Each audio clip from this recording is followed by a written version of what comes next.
Hey, and welcome to Matt and Jess TV. I am Matt Roast. And I'm Jessica Bun Bun. Welcome to our reaction and review for The Last of Us Season 2, Episode 6. We knew entering this episode we were going to get some Pedro. Like, that was hyped up in the promo. We had heard conversation that he was going to come back at some point after Episode 2. And lo and behold, there was a lot of Pedro in this episode.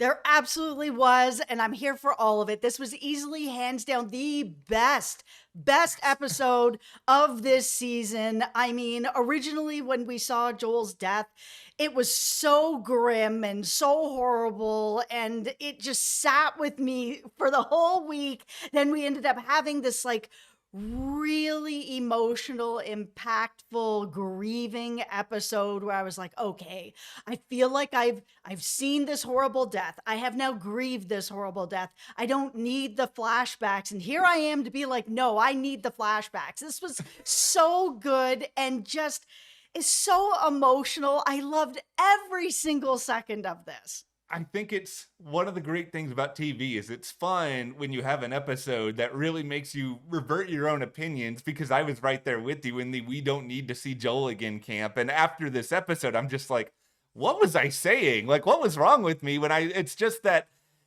Pedro is just such an incredible actor. And I know that I gush about him all the time, and I know it's easy to say it's a gimmick, but it's not a gimmick, because I know you love him. It's you see him in this episode and you're reminded, okay, this is why this guy has like 2,000 movies right now, and why, I first fell in love with him as an actor as Oberyn on Game of Thrones, because it was just in the limited amount of screen time he had on that season. Like, he cooked in every single scene, and it's like you give him really great dramatic material here alongside somebody else who's very capable in Bella Ramsey, and you just sort of allow them to go head to head throughout this episode and across a period of time. Like, I don't care that there weren't a lot of special effects. I don't even really care that this episode did not push forward almost anything in the present day. It's just like, this is character development at its finest. Absolutely. I mean, Pedro, Bella, they were both absolutely amazing. The back and forth between them, you just see together their chemistry on screen. It was just amazing. I mean, we gush about Pedro all the time because he is amazing, but Bella, they were so good. They just cooked in this episode. Yeah, I mean, obviously we have a lot of great things to say. There's another instance of me eating crow as well that is going to be coming up in this video, so you don't want to miss that. But before we go further, be sure to hit that subscribe button, because I know The Last of Us Season 2 is almost over, but we still have more coverage. And also, you're already subscribed to HBO or HBO Max or Take It to the Max or whatever else they're calling it at this point. And there is another show we have just started covering there called Duster with Josh Holloway, who you may know from Lost. There's a lot of other great people in there. My beloved Keith David. It is so much fun. We highly suggest you check that out. We're having a great time covering it. And also, this summer, Dexter Resurrection coming to Showtime in July, and you best believe we are already raring to go about that. And thank you so much to everyone who has subscribed. It really helps us here at the channel. And if you want more of our coverage, we are covering Murderbot and Criminal Minds over on our Patreon right now. It is another great way to be able to support us here at the channel and get more of our content. So thank you so much to everyone who has. Thank you guys so much. Okay, so one of the reasons that this really hit for me is because of this sort of adoptive father, adoptive daughter. I know that Ellie was all like, I'm not your daughter, I'm your partner. Okay, you can be both things. You can be both things, and you are both things, because this relationship really is that, where he has basically adopted her as his daughter. And for me, I haven't revealed this here at the channel yet, but you guys are getting it now. I am at the very end process of adopting with my husband back in February. Hey. Thank you. Back in February, I went out and met my son, and I am very likely going to get him either the end of this month or next month. It's very, very soon. So watching this relationship it just really is hitting me in all my feels as a soon to be adoptive parent, where he has risen the bar to heaven as far as birthdays and doing the most as an adoptive parent to be like, hey, you want dinosaurs? I got dinosaurs. You want music? I'm going to build you this guitar. I'm going to make it everything you could possibly want. You want to go to space? I'm going to make you go to space. I'm going to trade everything just to get you a birthday cake. I was like, oh my goodness. I hope that I'm going to be able to fill those same shoes because, oh my God. Okay, number one, you absolutely will. I think I number hope so. Thank two, you. I want that astronaut party right now. Like Oh, me too. if I'm being honest. Also the dinosaur party. Okay, you see, it When looks so Ellie was fun. up on that dinosaur, Yeah. I was like, this is like the best birthday See, ever.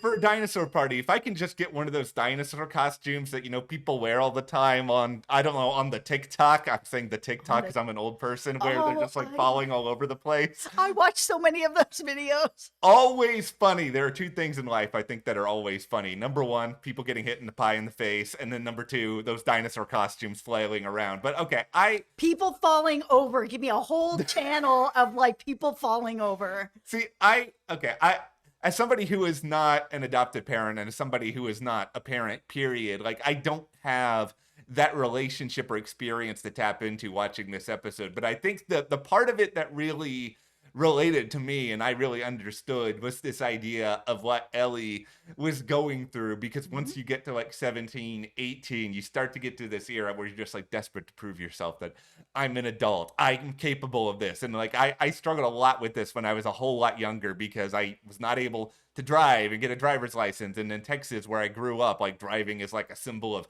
machismo pride and all of that other stuff. So I would always like try to overcompensate and be like really gung-ho about everything else, to be like, see, I'm an adult, I can do this, I can do that. Even now, I got a bicycle, which I injured myself on earlier today, Oh. where I was like, see, look, I can do this, I can And go. you can. It was just an I accident. can go and fall in the dirt and have a nasty gash on my hand that I do not want to show YouTube. But it's just, I really do understand, though, that feeling of being so desperate to prove yourself, especially to somebody with Joel, who, you see him do all of this, and you have felt like for your entire life, if you're Ellie, that nobody has ever really let you do everything you want. Like, that was just a very well played out emotion in this episode. Yeah, I love that they went through every year. It was like her birthday, her birthday, her birthday sort of thing, Yeah. where we saw at 15 what it was like, and then we saw at 16 how big it was, and then 17 is where it's like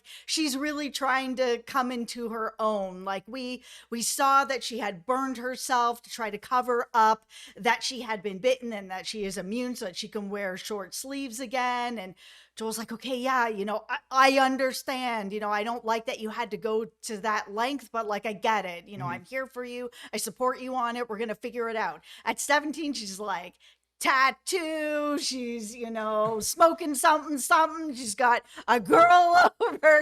Everything is just all happening at once. Like, that was the same reaction that Joel had, where he walked in and was like, cool, all teenage stuff, all at once, all at the same time.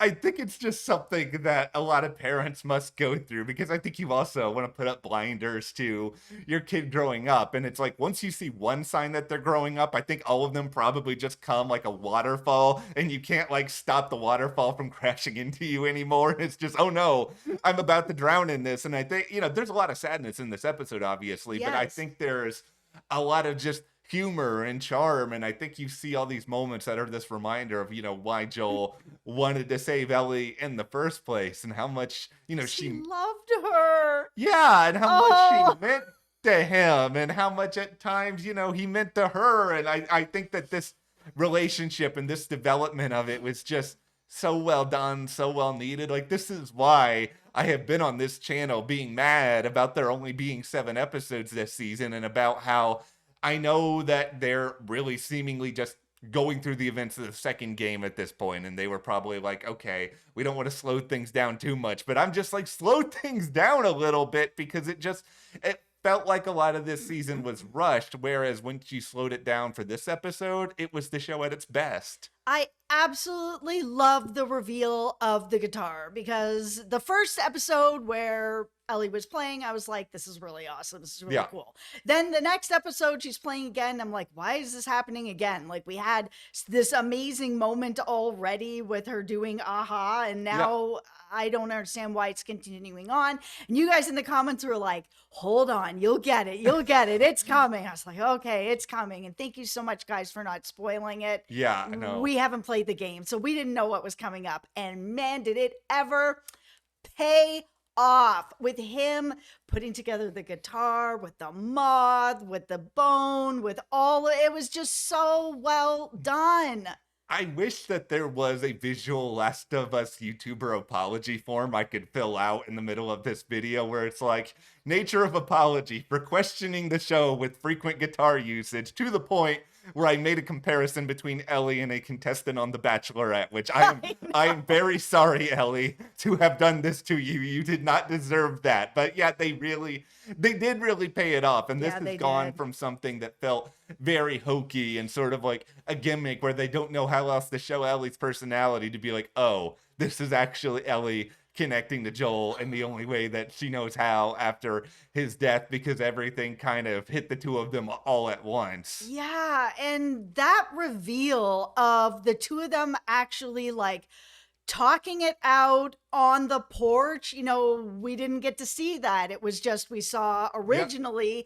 I thought that their last sort of talking was nothing, that she came home, just went straight to the garage, and there was nothing, and then he died. And she was just carrying that weight on her shoulders where it was like, oh man, the last time I really kind of spoke to him, it was in anger, and then I was ignoring him, and now he's dead. Cool. I get to just carry that around forever. But no, it's worse. So we have this moment where she really has figured out that things are not exactly what Joel told her happened back there. And so she finally, sits down with him on the porch and is like, listen, I feel that I know the truth, that something's not right, that you lied to me about what happened there. Did you do this? Did you do that? And he doesn't say anything, but he does with his nods, yes, no, to her questioning, where she learns the truth, that he completely lied to her, the Raiders, all of it, that he went in, that there was a cure, but he took her and saved her, and that it could have helped everyone.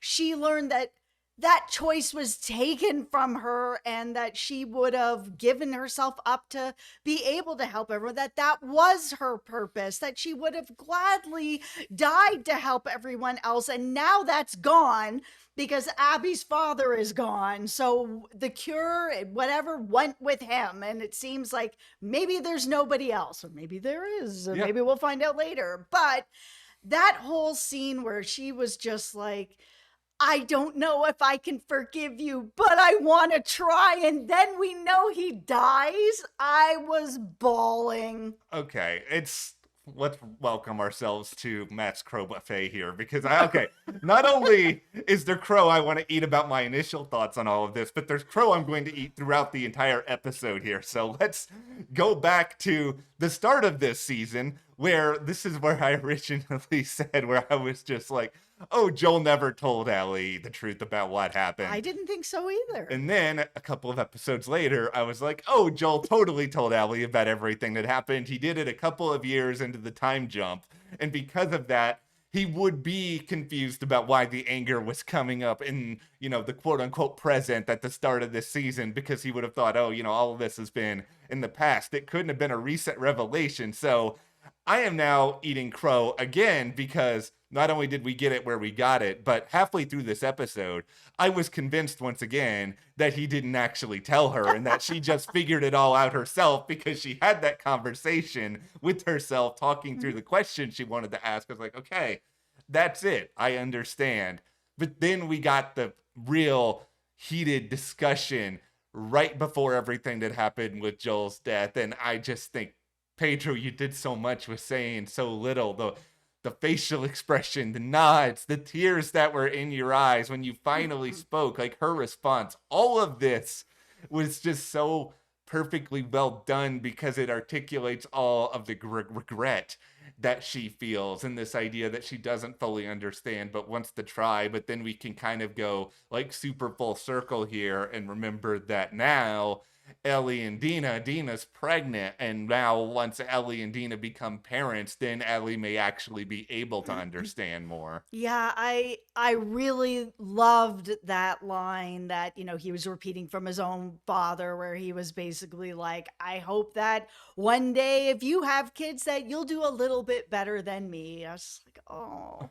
Oh my goodness. It was just the whole way through with this episode. And the trailers really got me too, because there's that whole thing with Ellie basically being like, you promised, Yeah. you swore. I'm like, okay, so I had originally thought that that was about the secret that he had lied to her, and it wasn't. It was about Eugene this whole time, about Gail's husband, and how he got bit, how he promised Ellie that they were gonna bring him back so he could say goodbye to his wife, and then he took him out and, behind the barn, and what happened. But Yeah. that was the moment. And it was also a really cool reveal and connection that that's around the time that she started to piece things together, because she was just like, I saw the look on your face when you were lying to Gail about what happened to her husband, and I've seen that look too when you were lying to me. When we got that moment with the you promise about Eugene, that's when I was like, okay, she's not going to find out. She's just going to assume it all herself. And that's how all of this is going to go. They totally got me with all of that. And I think, once again, another really, really well done moment. And here is, you guys could disagree with me in the comments. Like, that's fine. But I totally agree with what Joel did in this situation. Like, I don't like it, obviously. Like, nobody likes what happened to Eugene, but if he thought there was even a 10% chance that Eugene gets back to Jackson Hole, and what happens there is he ends up bringing the cordyceps in, and then something happens to Gail, and then everybody else in the town, like, that is an unmitigated disaster. But I think he realized that Ellie was not going to let him do this willingly, so he had to lie to her in order to make it happen. Like, yeah, it sucks how it happened. It sucks how he had to lie to her.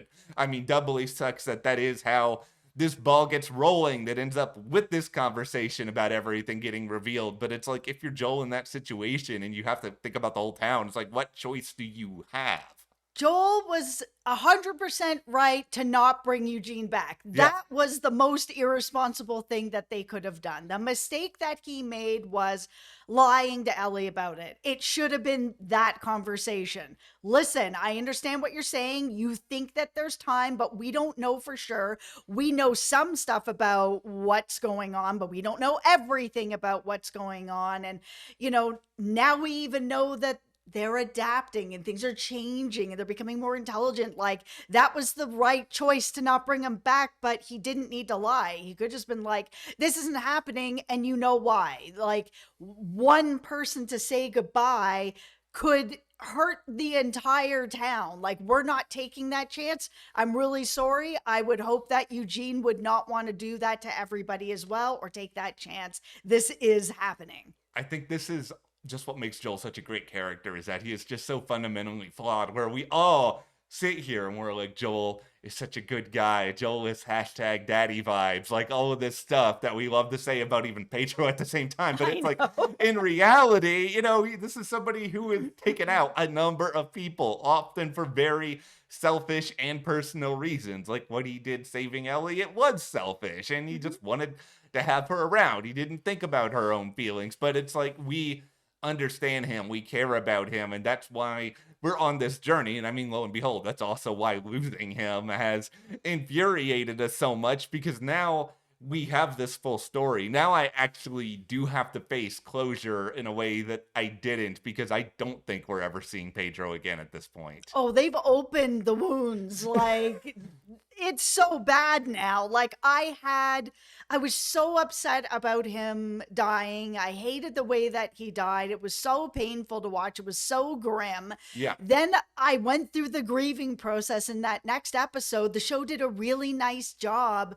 with everyone, of Jackson Hole actually grieving, but also for me as an audience member, I felt like I was able to grieve through it.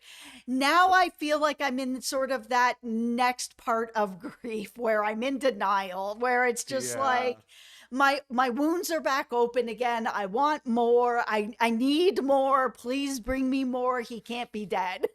Okay, it's 20 minutes in. We must discuss Tony Dalton appearing at the start of this episode. I mean, you mentioned Joel's father earlier. Yeah.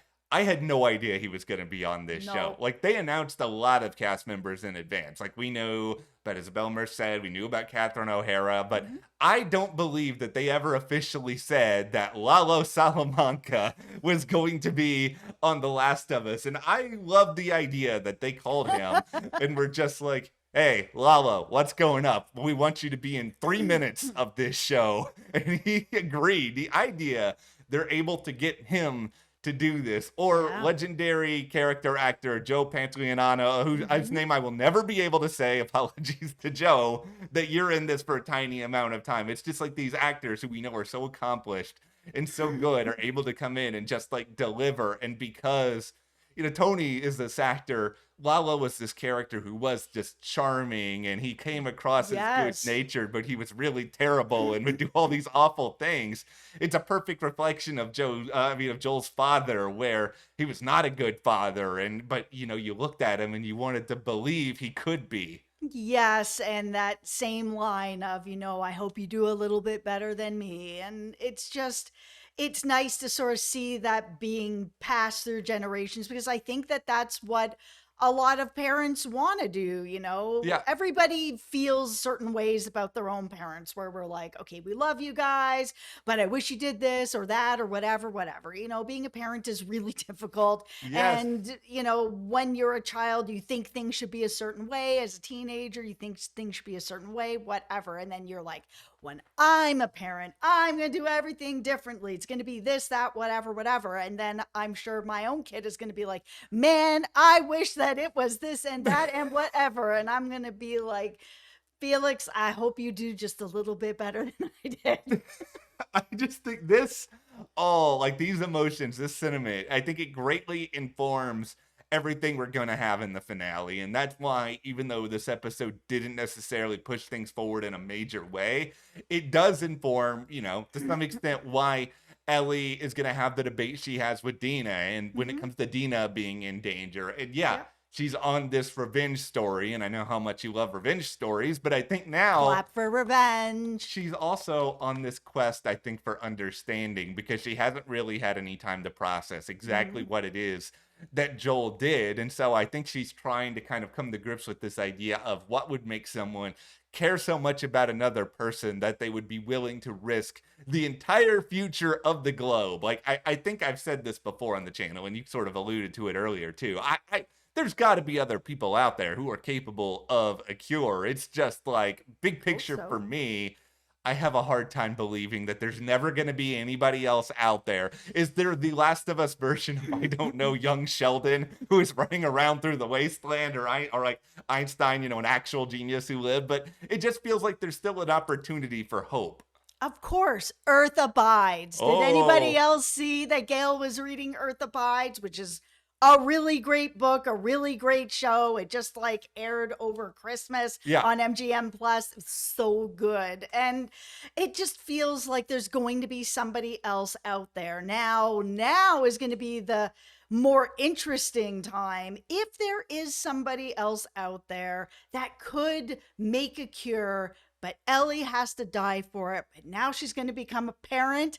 Where does she go with that? Does she sacrifice herself for the betterment of everybody else and her kid?